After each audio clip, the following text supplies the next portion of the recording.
Queridos, eu quero compartilhar a palavra de Deus com os irmãos. Eu quero falar sobre um tema muito interessante. Estava estudando sobre esse tema, Deus colocou no nosso coração para compartilharmos nessa noite com os irmãos. Eu quero falar sobre o fogo. O fogo como símbolo na Bíblia, né? Mas eu não quero usar o fogo como símbolo do Espírito Santo. Quando você vai pesquisar sobre o símbolo do fogo na Bíblia, você vai encontrar outros simbolismos, outras metáforas. Então o título dessa mensagem, nessa noite que eu quero compartilhar com os irmãos, é 5 símbolos do fogo na Bíblia. Amém? E a gente vai aprender um pouco mais nessa noite. O primeiro texto que eu gostaria que os irmãos abrissem está lá no Antigo Testamento, livro de Deuteronômio, Pentateuco, o 5º livro do Pentateuco, livro de Deuteronômio, capítulo 4,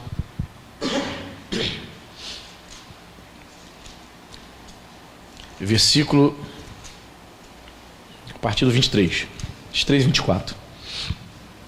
5 símbolos do fogo na Bíblia. Você achou? Amém? Diz a palavra de Deus, Deuteronômio 4, 23 e 24. Palavra de Deus, hein? Guardai-vos, não vos esqueçais da aliança do Senhor, vosso Deus, feita convosco, e vos façais alguma imagem esculpida, semelhança de alguma coisa que o Senhor, vosso Deus, vos proibiu, porque o Senhor teu Deus é fogo que consome e Deus zeloso. Vamos repetir todos juntos, versículo 24. Porque o Senhor teu Deus é fogo que consome e Deus zeloso. Primeiro simbolismo na Bíblia do fogo é Deus como figura de um fogo consumidor. Veja que o contexto aqui, versículo 23, Deus está dando uma ordem para o povo de Israel: guardai-vos de que não vos esqueçais da aliança com o Senhor vosso Deus, feita convosco, e vos façais alguma imagem esculpida, semelhança a alguma coisa que o Senhor vosso Deus vos proibiu. Ao povo de Israel estava proibido fazer imagens para adorar. Por quê? Deus está falando aqui, porque nós temos uma aliança, povo amado e querido. Temos uma aliança. Então vocês não façam isso. Por quê? Aí ele responde no verso 24: porque o Senhor teu Deus é um Deus que fogo que consome, Deus zeloso. Essa palavra zelo aqui tem a ver com ciúme. Mas não entenda ciúme de Deus semelhante ao ciúme humano. O ciúme humano, quando eu tenho ciúme de alguma coisa, de alguém, a Bíblia vai dizer que isso é uma obra da carne. Quando Deus tem ciúme, a Bíblia diz que Deus é um Deus zeloso. Ou seja, aqui fogo que consome, Deus consumindo essa questão aqui, se refere a Deus no sentido de não tolerar nenhum rival. Deus não tolera nenhum rival, Deus não tolera a devoção do seu povo com outros deuses. É isso que ele está dizendo. Não se esqueça, esta foi a palavra de Deus para o povo de Israel: não se esqueça que vocês têm uma aliança comigo. Deus proibiu vocês de fazerem imagem de escultura para adorar outros deuses. Por quê? Porque o Senhor Deus é um fogo que consome. Que interessante, né? Deus está protegendo aqui a reputação dele, amém, irmãos? Como soberano. Deus não admite que venhamos a dividir a nossa devoção com nada. Assim como o povo de Deus era sempre tentado a fazer imagens de escultura para adorar outros deuses, tentando imitar as nações vizinhas, Deus sempre, se você ler o Antigo Testamento, você vê isso. Constantemente os profetas estão alertando, advertindo o povo de Israel para não adorar outros deuses, não fazer imagem de escultura. O povo de Israel tinha uma inclinação forte para isso, tentando imitar as nações pagãs, e Deus sempre avisava: não faça isso. E aqui nesse texto ele diz: não faça isso, porque nosso Deus é um fogo que consome. Outras versões dizem fogo consumidor. Deus não tolera, irmãos. Deus não tolera que venha dividir você, dividir a tua devoção com as coisas desse mundo, irmão. Muitos evangélicos se libertaram, assim como eu, muitos de nós aqui, muitos de vocês foram católicos no passado. Quantos aqui foram católicos de frequentar missa, iam para a missa? Muito bem, assim como eu, muitos, na verdade. Então a gente foi curado dessa idolatria de ter que se prostrar diante de uma imagem de Aparecida, Cosme e Damião, Bastião, né?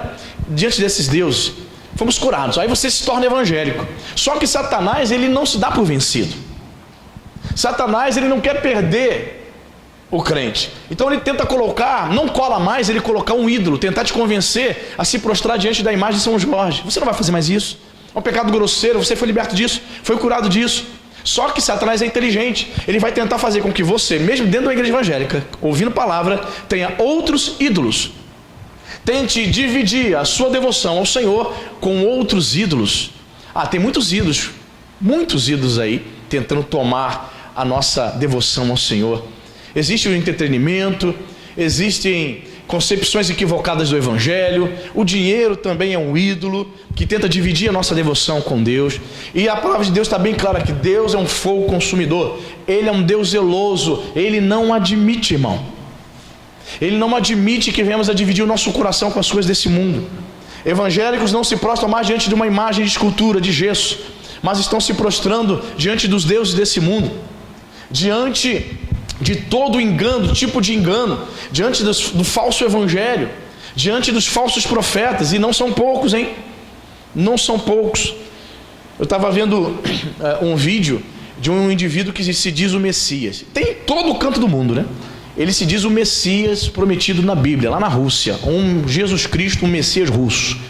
E ele tenta andar igualzinho Jesus nos filmes, com cabelo longo, aqueles trajes. Irmãos, olha quanto, muita gente seguindo ele. Lá eles têm uma espécie de comunidade, sabe, uma espécie de fazenda, e eles moram lá, ficam adorando ele lá.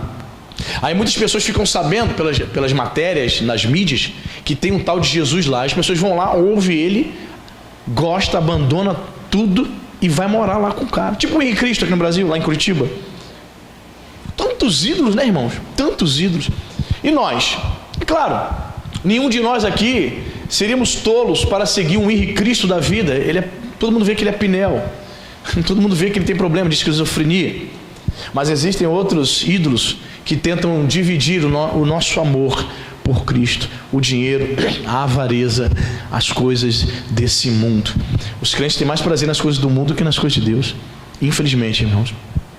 Os crentes, estava falando aqui, né, há pouco, percebe, os cultos menos frequentados das igrejas, não é só Nova Vida não, todas as igrejas, os cultos menos frequentados, é o culto de ensino, gente, culto de oração, que deveriam ser os cultos mais amados, os cultos mais frequentados, são os que as pessoas vão menos. Eu estou tentando entender isso aí é tema de tese, de mestrado, de doutorado em teologia. Por que os crentes desprezam mais os cultos mais importantes? Por quê? Sei lá, talvez o nosso coração esteja dividido ainda, né, irmão? Talvez o nosso coração esteja se prostrando diante de outros ídolos. Lembre, o nosso Deus é um fogo que consome. Deus é um Deus zeloso.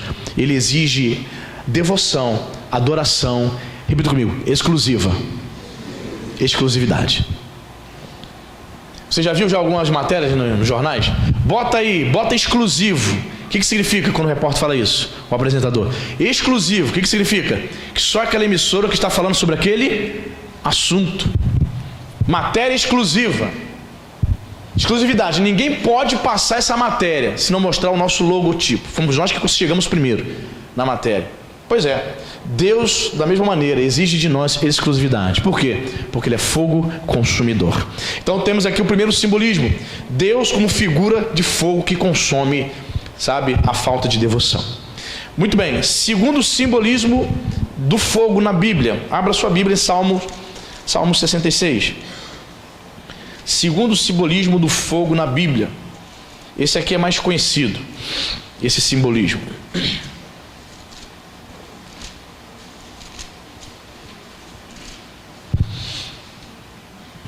Salmo de número 66, do versículo 10 ao 12, para a gente entender melhor. Você achou? Amém? Diz assim a palavra de Deus, Salmo 66, 10 em diante. Pois tu, ó Deus, nos provaste, acrisolataste-nos como se acrisola a prata. Tu nos deixaste cair na armadilha, oprimiste as nossas costas. Olha o verso 12. Fizeste que os homens cavalgassem sobre a nossa cabeça. Nós passamos pelo fogo e pela água. Porém, afinal, nos trouxestes para um lugar espaçoso. Aleluia. O fogo como símbolo da, repita comigo, provação. Tu nos provaste, olha, é forte essa palavra, né? Verso 10 de novo, ó. Pois tu, ó Deus, nos provastes, acrisolaste-nos como a crisola prata, o Senhor nos deixou cair na armadilha. Olha, Deus permitiu que caísse na armadilha, oprimiste as nossas costas, ó, fizeste com que os homens cavalgassem sobre a nossa cabeça, e nós passamos pelo fogo. Então temos aqui a segunda figura de linguagem usada para o fogo como provação. Quando você está passando pela prova, muitas vezes eu vejo o crente dizendo isso: puxa, estou passando pela prova, o fogo está ardendo, não está fácil não, pastor. Quando o crente pode passar pelo fogo da provação, pode passar, é certo de nós passarmos. Se você é crente e não está sendo provado, nunca foi provado, certamente você será, isso é certo. A nossa fé precisa ser testada. Deus quer que sejamos testados. Por quê, pastor? Deus tem prazer nisso. Deus quer que possamos ser edificados, quer que nos firmemos mais e mais na rocha. Então, se você não for provado, a sua fidelidade não será exposta. Quando nós somos provados por Deus, fica testificado se somos de Deus ou não. Então é certo do crente passar pela prova. Mas esse texto aqui tem uma promessa linda. Percebeu o final do versículo 12? Passamos pelo fogo, pela água, porém, afinal, lá no final da prova, nos trouxeste para um lugar espaçoso. A versão corrigida diz lugar de abundância. A versão NVI diz lugar de fartura. Outra versão, na linguagem, nova tradução na linguagem de hoje, traz a versão lugar seguro. Enfim, seja um lugar espaçoso, de fartura, de abundância, ou um lugar seguro, a Bíblia diz claramente para nós que no final da provação, sendo eu e você aprovado, Deus vai nos colocar num lugar seguro, um lugar espaçoso. Amém, irmão? Ou seja, há uma promessa de que Deus vai abençoar o seu povo depois da prova. Pastor, tem como eu escapar da prova? Quero passar não. Eu acho que vou passar pelo fogo da prova, eu acho que vai queimar. Tem que passar, sabe por quê? O fogo da prova vai queimar a palha que é em nós. O fogo da provação vai revelar quem é tu, meu irmão. O fogo da provação vai revelar quem somos diante de Deus e diante das pessoas. Você tem que passar. Ah, pastor, fulano está me perseguindo. Ah, fulano falou uma coisa que eu não gostei, eu vou sair da igreja. Certo pastor disse que estamos vivendo uma época em que os crentes, ao serem corrigidos, eles não se humilham e não aceitam a correção. Eles mudam de igreja, mais fácil. Ou seja, ele foi provado e Deus queria aprová-lo. O que ele faz? Ele foge da prova. Não é verdade? Quando você, olha só, quando você se desentende com o irmão na igreja, o irmão falou uma coisa que eu não gostei. Não gostei, Andrezinho, aquilo que você falou para mim. Ali, ó, lá fora. Lá fora, você falou, não, eu não gostei. Não gostei, tá? Aí eu fico com aquilo remoendo. O Andrezinho falou uma coisa que eu não gostei. Como eu não quero segurar aquilo para mim sozinho, eu tenho que falar para outra pessoa, né? Aí começa a fofoca. O Andrezinho falou um negócio, ô Bia, que eu não gostei. Ele já falou alguma coisa também que você não gostou? Não, mas vai falar. Espera só para tu ver. Eu não gostei. Aí fica. Aí os dias vão passando. Aí eu quero papo com o Andrezinho. Falou uma coisa que eu não gostei. Aí eu fico de cara feia para o Andrezinho. Nem quase não falo com ele. O segundo passo é ir embora. Porque é mais fácil mudar de igreja do que eu sentar, resolver, orar com ele, liberar perdão, se acertar. Então talvez você esteja aqui, esteja sendo provado nesse quesito, tá? Quesito relacionamento. E você está sendo reprovado, hein? É mais fácil sair da igreja, é mais fácil mudar de igreja do que sentar e resolver os problemas. Qual é a sua decisão? Qual é a sua postura? Vai fugir da prova? Se você fugir da prova, Deus vai te colocar em outra prova. Mas se você encarar a prova, se você passar pelo fogo da provação, há uma promessa de Deus. Nós estaremos em lugar seguro, lugar de fartura, lugar de abundância. Lugar, como diz a versão atualizada, lugar espaçoso. Então, querido, situações acontecem na nossa vida e você acha que é um homem. Não, porque o pastor fez isso aqui, eu não gostei. Porque o irmão falou algo, eu não gostei. Porque a esposa do pastor falou uma coisa que eu não gostei. Aí você está achando que é o homem. E você está detonando a pessoa. É Deus te provando, irmão. Deus vai usar pessoas para te provar. Deus vai usar pessoas e circunstâncias para provar o teu coração. Então talvez você esteja aqui passando pelo fogo da provação e está sendo reprovado. O intuito de passar pela prova, pelo fogo da provação, é que você seja aprovado em nome de Jesus, amém, irmão? Não é assim na escola? O professor dá a matéria, durante ali 1, 2 meses, você absorve a matéria, depois ele quer provar você, vamos ver se você aprendeu. Aí ele te dá a prova. Tirou 2, tirou 1? Não, foi reprovado. Vai continuar, vai repetir de ano. Deus também trata conosco dessa forma, irmão. Ele nos prova. E a palavra aqui nesses salmos aqui é forte. Deus permitiu que cavalgasse sobre a nossa cabeça. Gente, versículo, não é isso? Versículo 11. Tu nos deixaste cair na armadilha, oprimiste as nossas costas, fizeste que os homens cavalgassem sobre a nossa cabeça. Ei, o que é cavalgar sobre a sua cabeça? Deus permitiu que Israel fosse humilhado. A pergunta que eu faço para você refletir, irmãos: se Deus permitir que você seja humilhado dentro da igreja, fora da igreja, você vai aceitar de boa? Ou você vai espernear? Eu exijo meus direitos, ninguém pisa na minha cabeça. Deus estava provando Israel, permitindo que os homens cavalgassem sobre a sua cabeça. É uma linguagem metafórica para dizer que Deus humilhou Israel. Passaram pelo fogo, pela água. Deus permite que você passe pelo fogo. Deus permite que você seja humilhado, que pise em você, porque Ele deseja te exaltar.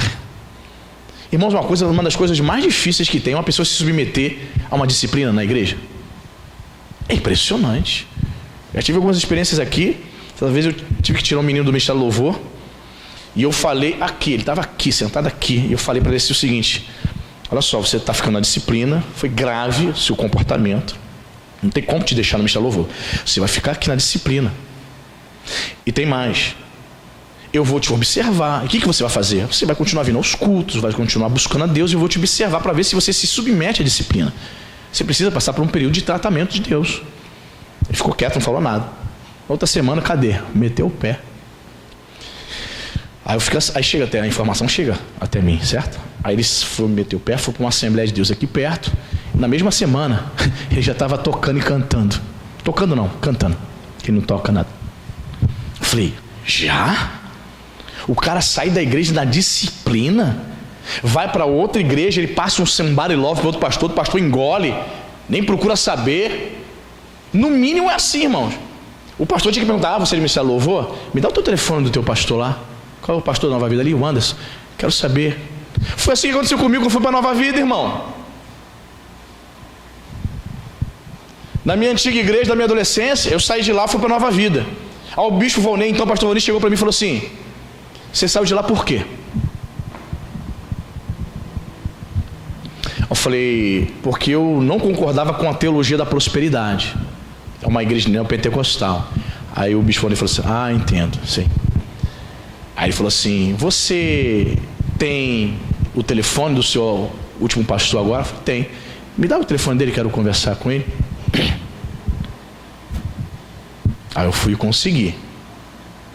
Mas antes desse último pastor, quando eu saí, fui para Nova Vida, esse último pastor era gente boa beça. O bispo Vonei ligou para ele, então o pastor Vonei ligou para ele e perguntou: o Anderson, como é que é aí? Esse outro pastor último era gente boa, ele gostava pra de mim, e falou assim: tranquilo, pode receber tranquilamente aí. Só que foi na última semana que eu fiquei lá. Antes desse pastor, tinha outro, que quando eu fui avisar ele que eu estava saindo da denominação, indo para Nova Vida, o outro pastor perguntou assim: por que você está saindo? Eu fui claro, eu acho que foi até claro demais. Eu falei assim: eu estou saindo porque a denominação prega a teologia da prosperidade, e eu tenho visto que isso na Bíblia não está colando, não está batendo. Aí ele: tá. Aí, tá, agora me lembro. Aí o bispo Vonei pediu o telefone desse pastor. Aí esse outro pastor falou para o bispo assim: o Anderson sai daqui porque ele não concorda com o dízimo. Eu nunca disse isso. Eu falei: não, bispo Vonei. Não, eu falei para ele que eu não concordo com a teologia da prosperidade. Dizem minha oferta é bíblico. Isso aí não tem como discordar. Ok? Aí eu lembrei. Aí foi que o bispo Vonei pediu, então me dá o telefone do teu último pastor, que ficou contigo uma semana só. Aí o outro pastor deu uma espécie de explicação, me conheceu ali na última semana e pôde falar comigo. Percebe, irmãos? Que coisa! Muitas pessoas estão sendo provadas e ela está sendo reprovada. Sabe? Coloca a pessoa na disciplina, ela não aceita. Aí você sai da igreja e vai cantar lá na outra. Pastor, nem sabe o que tu fez. Adulterou, roubou, o que tu fez? Chega-se do nada, a pessoa já está cantando. Irmão, está nesse naipe aí, tá? Está nesse nível. Aí tem gente que acha que eu sou obrigado a botar a pessoa para cantar aqui. A pessoa tem vida com Deus, irmãos. Não adianta você chegar aqui e demonstrar que é santo por 2 horas. O cara não chega e faz isso. Tem que ter vida com Deus. Tem que buscar o Senhor. Lá fora tem que dar testemunho. Tem gente que quer fazer a obra de Deus aqui, lá fora não dá testemunho. Saiba que Deus vai nos provar. Nós vamos passar pelo fogo. Se você passar pela prova, Deus vai te colocar num lugar espaçoso e seguro. Amém, queridos? Muito bem. Terceiro simbolismo do fogo na Bíblia, Provérbios 6, 27. Próximo livro aí, depois de Salmos. Vamos ler Provérbios 6, 26 e 27.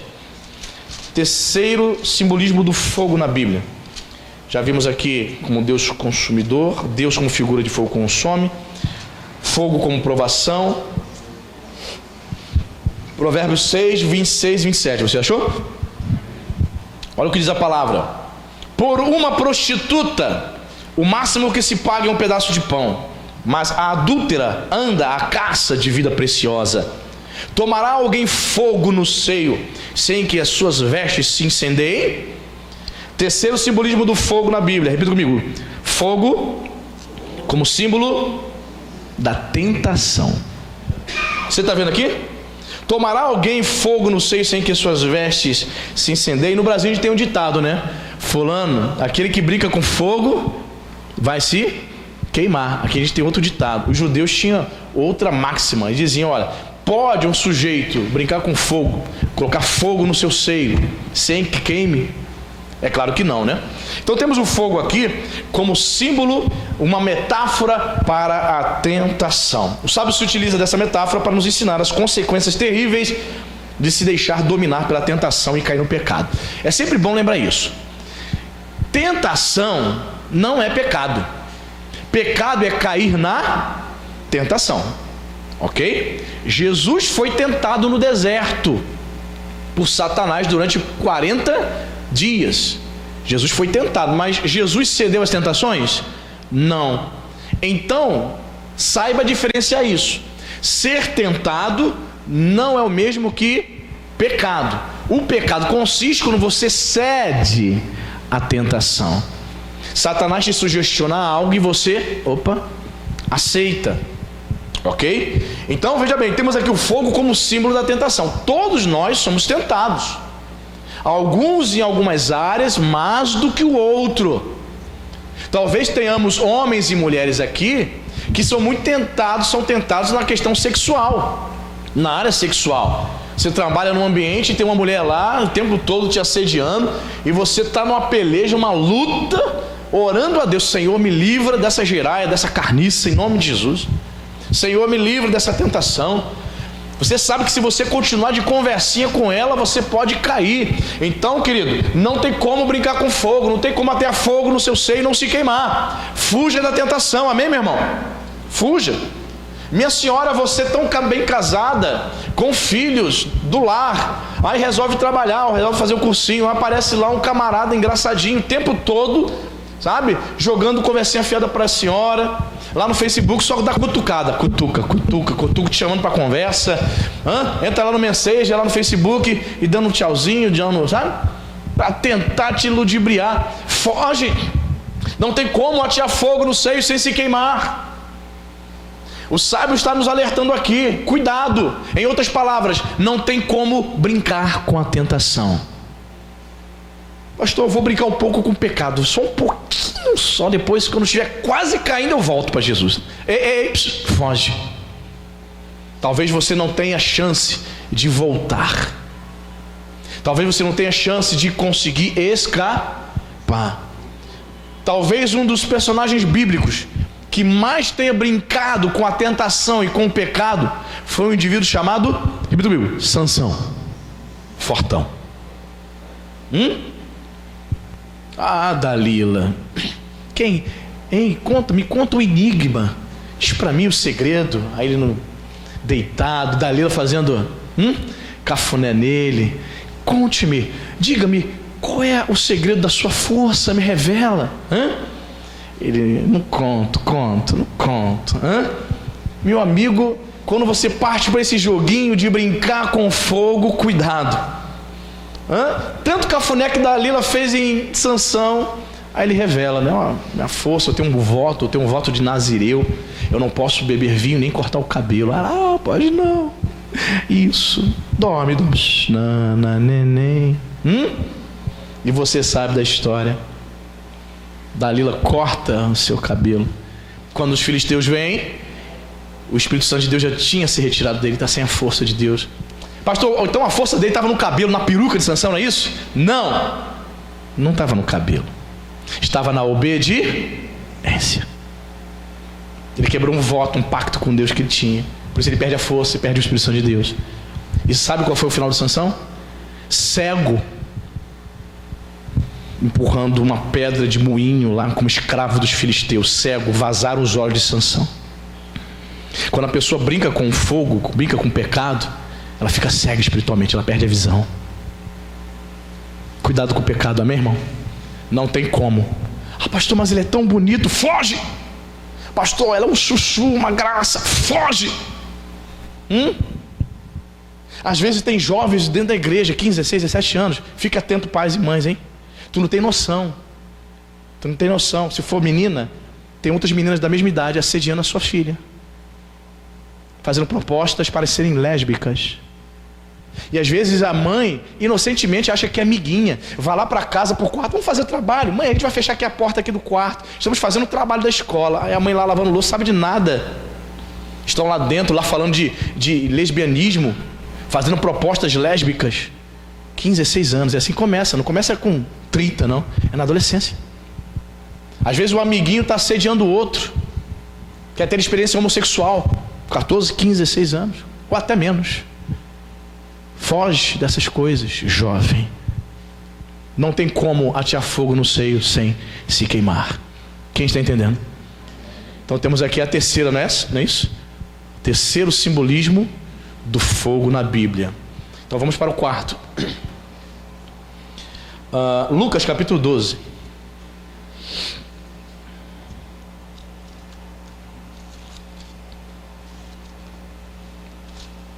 Evangelho de Lucas capítulo 12, verso 49. Nós temos aqui mais um fogo, mais um simbolismo do fogo na Bíblia. Olha que palavra interessante de Jesus. Lucas 12, 49. Lucas 12, 49 em diante. Olha o que Jesus fala, irmãos. Olha só. Se você achou, diga amém. Eu vim, Jesus falando, para lançar fogo sobre a terra, e bem quisera que já estivesse a arder. Tenho, porém, um batismo com o qual hei de ser batizado, e quanto me angustia até que o mesmo se realize. Supondes que vim para dar paz à terra? Não, eu vos afirmo. Antes, repita comigo, divisão. Porque daqui em diante estarão 5 divididos numa casa, 3 contra 2 e 2 contra 3. Estarão divididos, pai contra filho, filho contra pai, mãe contra filha, filha contra mãe, sogra contra nora e nora contra sogra. Quarto simbolismo do fogo na Bíblia. Fogo como símbolo de, repita comigo, divisão. Eu vim para lançar fogo. Jesus está dizendo aqui que haveria lares que seriam rachados por causa da fidelidade ao seu nome. Jesus está dizendo aqui que quando o fiel, o crente fiel, o discípulo fiel, se deparasse com a sua casa dividida, os pais na igreja e o filho não quer saber de Jesus, ou filhos na igreja e os pais não querem saber de Jesus, ele diz: não estranhe isso, eu vim trazer fogo. Eu vim trazer divisão. Estarão divididos numa casa, 3 contra 2, 2 contra 3. Porque, pastor, então significa que eu não posso orar para que minha família se converta, todos nós sirvamos ao Senhor? Não, você tem que continuar orando. O que ele está falando é que, num primeiro momento, vai haver divisão. Num primeiro momento, pessoas da nossa casa, nosso cônjuge, nossos filhos, alguns não acatarão a palavra de Deus. E a palavra de Deus, a mensagem do Evangelho, iria causar o quê? Divisão dentro do lar. Estaria nora contra sogra, sogra contra nora. Olha que interessante isso, né? Estarão divididos pai contra filho. Já vi muitos testemunhos, né? De pessoas que ao aceitarem Jesus, ao entrarem para a igreja, simplesmente foram expulsas do seu lar. Foram não somente expulsas, mas foram deserdadas. A partir de hoje, você não é mais meu filho. Imagine isso, irmãos, uma palavra dessa. Do seu pai, da sua mãe que você ama, por causa da sua fé em Jesus, o teu pai chegar e falar assim: você não é mais minha filha. Você me trocou, eu e sua mãe, por causa desta igreja. Irmãos, isso é muito forte. É a palavra de Deus se cumprindo literalmente na vida do cristão. Sendo repudiado pelo seu próprio parente, pelo seu próprio pai, pela sua própria mãe, por causa da fé em Jesus. Então nós vemos aqui mais uma metáfora que Jesus usa para o fogo. Olha, eu vim para lançar fogo. Eu, por causa da fidelidade dos discípulos à minha pessoa, muitas famílias vão se dividir. Você sabia que tem pessoas que até desistem de seguir Jesus quando ela recebe uma pressão dos familiares? Eu me lembro que eu estava começando na igreja, 15 anos ainda, e tinha um vizinho. Eu fui para a igreja e comecei a levar ele, menino 2 anos mais novo que eu. Comecei a levar para a igreja. Aí eu aceitei Jesus. Ele estava próximo de aceitar Jesus como Salvador. Aí os pais dele perceberam, católicos ferrenhos, os pais dele, perceberam que ele estava levando a sério o ir na igreja evangélica protestante. Teve um dia que domingo eu passei lá, chamei ele: Fabiano, vamos na igreja? Aí ele falou assim: meus pais disseram que eu não vou mais para essa sua igreja. Eu falei: por quê? Eles simplesmente me lembraram que nós somos católicos, nós não frequentamos esse tipo de igreja. E nunca mais ele foi para a igreja. Pelo que eu saiba, ele nunca se converteu. Veja, Satanás percebeu que ele estava abrindo o coração para o evangelho. Satanás tratou de usar os entes queridos que não conheciam a palavra. E ele, como menor de idade, ele não pôde o quê? Desobedecer os pais. Talvez se ele fosse maior de idade, ele diria: não, pai, não, mãe, eu quero ir para a igreja, sou maior de idade, eu sei o que eu quero. Mas ele com 13 anos de idade, eu com 15, ele não pôde dizer não. Ele teve que obedecer. Nessa que ele obedeceu, fez o certo, obedeceu. Mas aí a fé dele esfriou em relação ao evangelho. Então a palavra de Deus se cumpre muitas vezes. Muitas vezes você vai ter que abrir mão de algumas coisas. Irmãos, eu já falei isso aqui. Quando eu vim para cá, para Araruama, a minha mãe chorou. Ela chorou e ela lamentou muito. Ela falou assim: eu não admito isso, eu não aceito isso. Eu ria quando eu estava me mudando para cá. Ela: não admito isso, como é que pode? Uma igreja que separa os filhos de suas mães. Eu falei: não, mãe, eu vou morar em Araruama. A gente vai se ver, eu não estou indo para os Estados Unidos, né, não. Está tranquilo, estamos perto. Ela entendeu que a igreja estava separando o filho da sua mãe. Não era a igreja que estava separando. Jesus tinha um propósito comigo aqui. Então ela não estava entendendo isso. Ela entendia que era a igreja que estava afastando o filho dela perto dela. Não era isso. Mas muitas vezes nós temos que optar, irmãos. Muitas vezes nós vamos o quê? Desagradar parentes, até mesmo o nosso pai e a nossa mãe, por amor a Jesus. Então aprendemos aqui, o quarto simbolismo do fogo simboliza a divisão dentro da família por causa da fé em Jesus. Ok? Fica firme, não desanima não quando alguém da sua família te confrontar. Quinto e último simbolismo está em Mateus 3. Quinto simbolismo do fogo na Bíblia. Esse aqui é mais conhecido nosso. Mateus 3, versículo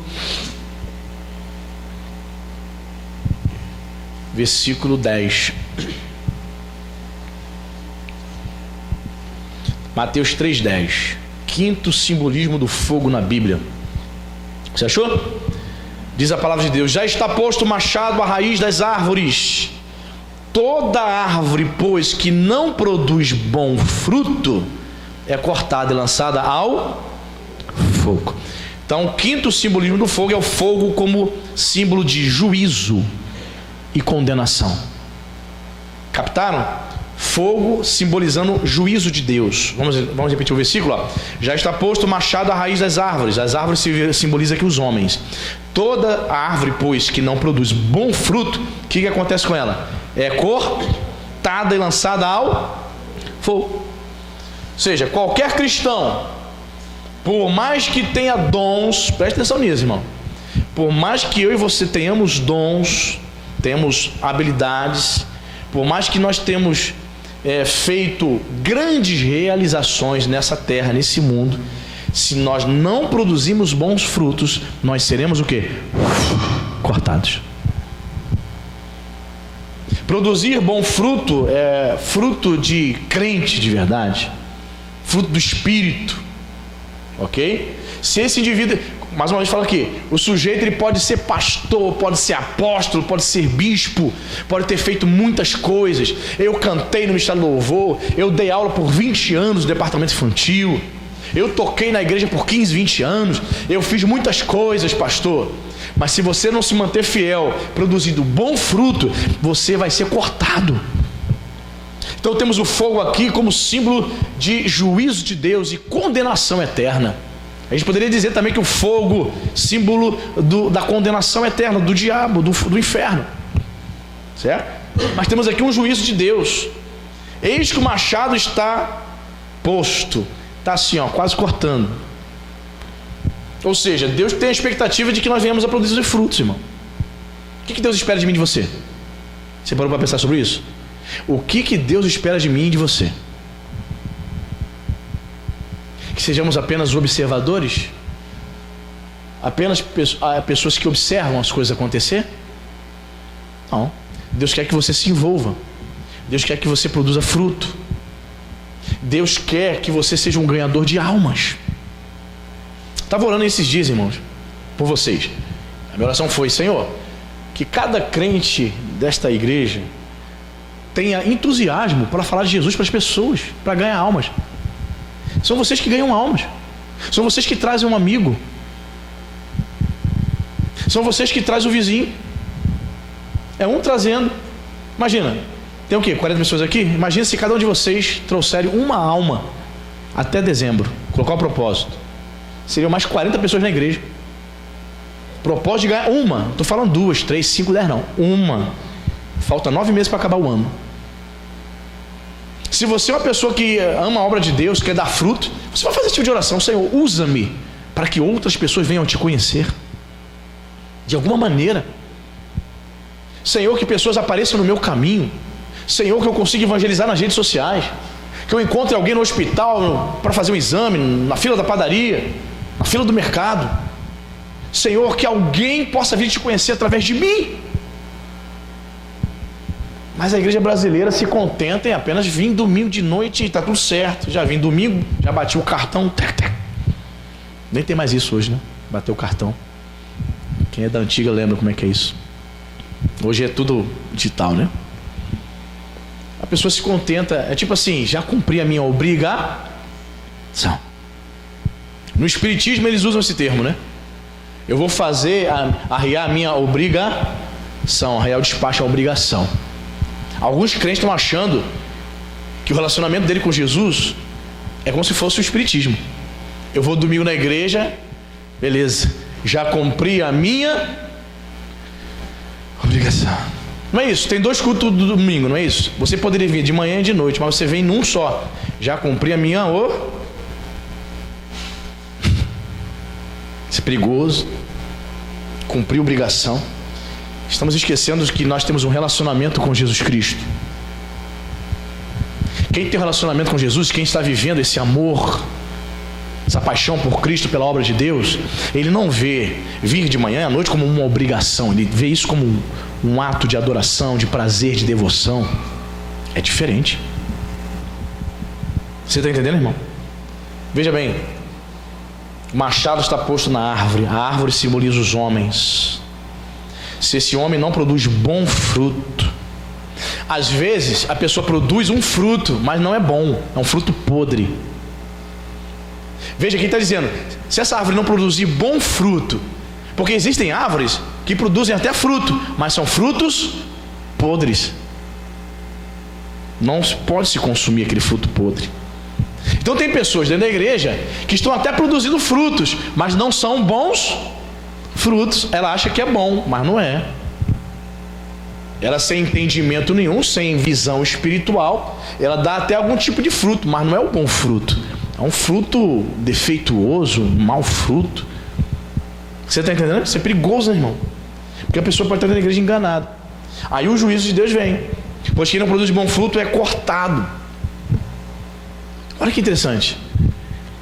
As pessoas, elas dizem assim, não, Deus é misericordioso. Eu posso fazer o que eu quiser da minha vida, porque Deus sempre vai me perdoar. Deus é bom. Só que esquece da palavra que diz que de Deus não se zomba. A pessoa se apegando apenas a um atributo divino, atributo da misericórdia, ela vai vivendo uma vida de qualquer maneira. Certo? Ela acha assim, Deus nunca vai me cortar. Eu costumo falar na reunião dos trabalhadores assim, percebe que a pessoa está fazendo a obra de Deus relaxadamente, que o Silvio está aqui há quase 10 anos, né? A família mais antiga aqui da igreja, ele já ouviu isso várias vezes. Eu costumo dizer assim, se você está fazendo a obra de Deus relaxadamente, pastor Anderson não vai tirar você. Sabe quem vai tirar você? Espírito Santo. Eu teria temor, irmão, sai daqui tremendo. Não é o pastor Anderson que vai me tirar, é o Espírito Santo. Tá vendo ali? Se você não produzir bom fruto, você é cortado. Não é o pastor Anderson. A própria pessoa se retira. A própria pessoa não vai ter prazer nenhum de botar uma gravata para entrar aqui. Isso é sério, né, irmão? Ela está fazendo uma obra de Deus de forma tão relaxada que o Espírito Santo não permite que ela sinta nenhum prazer, nenhuma alegria de colocar os pés aqui. Então ela chega aqui e acha que se sente como se tivesse o quê? Um estranho no ninho, um peixe fora d'água. Ela até pensa em ficar depois do culto para bater um papo com o irmão 5, 10 minutos. Ela olha para todo mundo assim com enjoo. Sabe por quê? O machado foi posto, produziu mau fruto. 2, 3, 5, 7 anos. Não foi o pastor Anderson que tirou, não. Foi o Espírito Santo, ó. Vai ser cortado. O que está escrito aí? Vai ser cortado. É o pastor que corta? É Deus. Cortado e lançado aonde? Fogo. É Bíblia, irmão. Faça a obra de Deus de qualquer maneira. Ofereça o seu pior aqui de qualquer maneira. Pastor, mas eu não tenho cargo na igreja, não. Chega aqui no culto e ofereça um culto péssimo. Ofereça o pior culto para Deus. Ofereça o pior aplauso para Deus. Ofereça o pior louvor para Deus. Chega um momento, meu, corta. Chega um momento que a pessoa não tem vontade nenhuma de estar na casa de Deus. Ela não vai ter prazer nenhum mais em orar, ler a Bíblia. Quem não ora, crente que não ora, não lê a Bíblia e não vem a culto, o que acontece com ele? Esfria, se desvia. Tem outro caminho? Não. Então, não sejamos enganados. Deus também corta. Se você insistir em produzir maus frutos, corta. Eu não tiro, é Deus que tira. A obra é de Deus, irmão. Se a obra fosse do homem, a obra é do Espírito Santo.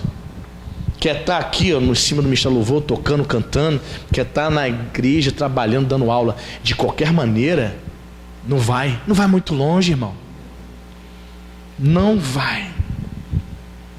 E Deus mostra, claro que Deus mostra quem está fazendo as coisas de Deus de qualquer maneira. Deus revela. Aliás, até esqueci de falar, irmãos, dia 20, reunião com os trabalhadores, amém? Depois botar o aviso lá no mural, tá? Dia 20, cai numa sexta-feira, primeira reunião dos trabalhadores do ano 2020, nossa reunião trimestral, amém? Coloca na sua agenda às 7h30 da noite, sexta-feira, dia 20. Então, queridos, note bem, então temos aqui o quinto simbolismo do fogo, símbolo de juízo e condenação. Se não produzirmos bom fruto, nós seremos cortados.